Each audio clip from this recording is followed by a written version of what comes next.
Hey guys, just wanted to go over what I've been working on recently. Today I'm just going to go over a track I plan on releasing quite soon if I can finish it. So far it's not that much, but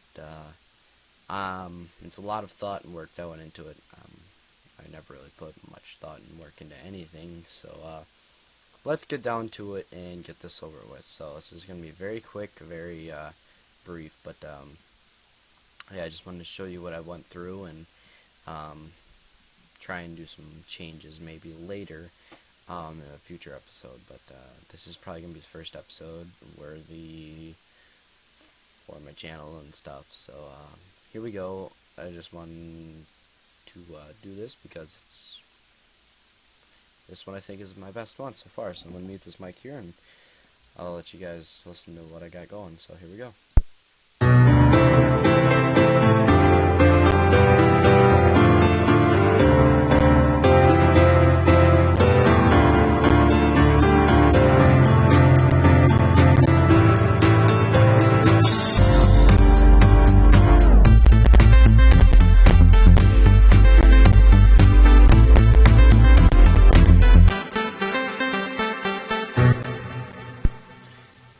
So yeah, that's so far what I've got, but it's taking a lot for me because usually I don't do this well. Per se, I could show you other stuff that I've done, but this so far has been probably one of my best and one of my favorites. And it's only been taking me I'd say about 3 hours to do all this, so maybe 2 hours just to do this. So yeah, and I'm also trying to stay organized here, and I'll go through the instruments that I use, mainly these right here, and all my synths, basses, and whatnot. So yeah, first of all, we'll start off with the piano and the lead right up here, this heavy piano that I, well, coordinated. So what this was just a, I don't know if we can go into the pattern, so down at 3, it was just simply deeper chords with, you know, some higher. And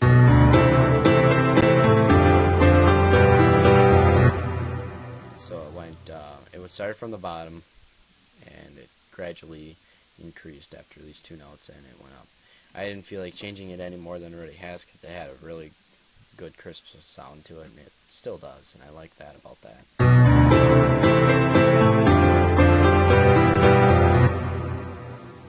And then that I made it so it led into this next one here in pattern 4, and that one was simply just trying to continue on with this. I mean, I could have went on through here, but I was trying to do different things, so it went into different clips and stuff like that. So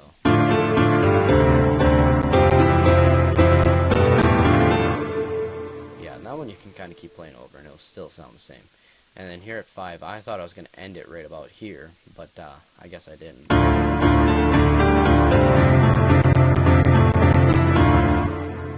Yeah, and then up at 9, that's when I really put some thought and work into it, because this one really took a lot of pitching to do, because it had to match up with 5, you know, clip 5, but it, with pattern 5, I mean, and it, goddamn Facebook.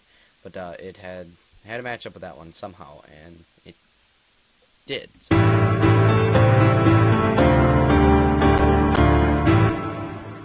And it's slowing down, because if you listen from the beginning, all of these, let's take out that too.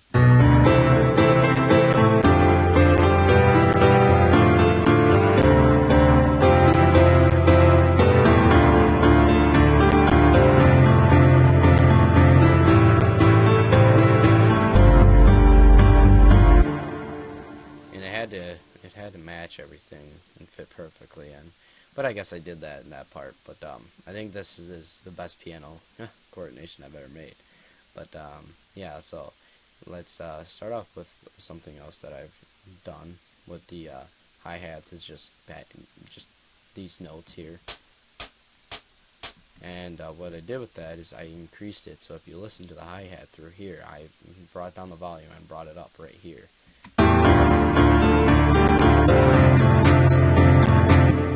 And So when I did that, I didn't need to do anything with the clap because it sounded alright because it led into the clap. So it did a pretty good job doing that all by itself. And I just kind of used a mellow clap and turned it down quite a bit. Maybe I can turn it up just a hair bit more. Yeah, and it turned out to be pretty good. And then I just used the basic kick for now. I don't know, nothing else sounded too good, so I'm gonna try and work with some more stuff, and maybe I can put in a better kick. But so far, this is what I got. Just the 4 pattern there, and basically what I used was a house pattern 4 to the floor, which I use in practically every song.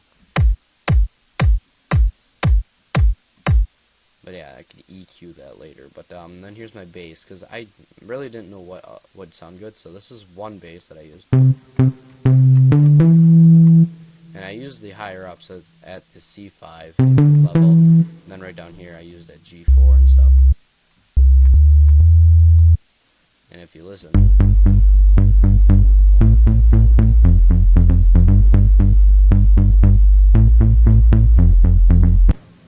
it kind of seemed to make it sound like it was plucking. And I didn't have to sidechain it or anything because it just kind of fit in. I might sidechain it later with a kick. This one down here, I might sidechain that. But yeah, it sounded good as it is. And here was that little spacey pluck right here, that lead.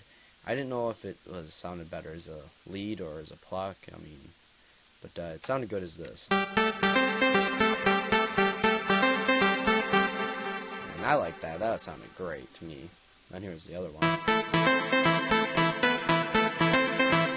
And all it did was, comparing to this one went G5A, it went G, A, C, then G, C, G, A, G, A.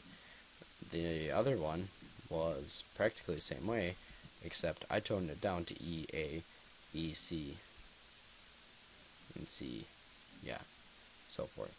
And what does that mean? Yeah, that was right, C, and then G, yeah. I get a little behind thought here, but then I need something to throw in with just then rather than just this lead and the bass, and you know the I can't talk today, and the kicking clap and a hi-hat. I need to fill it in with something else. So what I did was I used a more of popping piano, and that was, I think it was just, yeah, it was just a grand piano was all it was. And yeah, and that's what I used, and this is what, I think I might change the pattern, but this is what I came out with.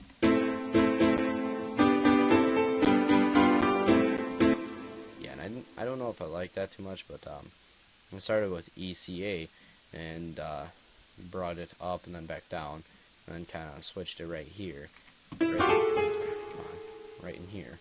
I just switched, you know, made it sound like it was going up higher, but then I put it back at the ECA at the end right there.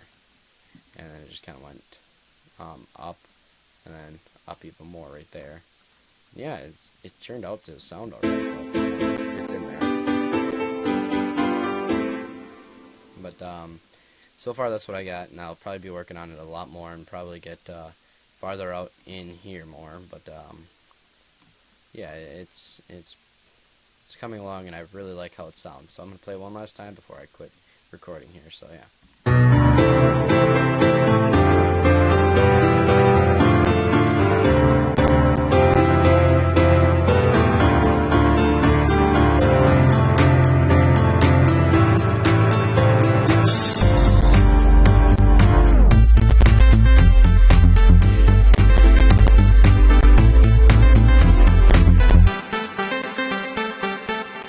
Thanks for watching, guys. I'll see you guys probably another time, so yeah.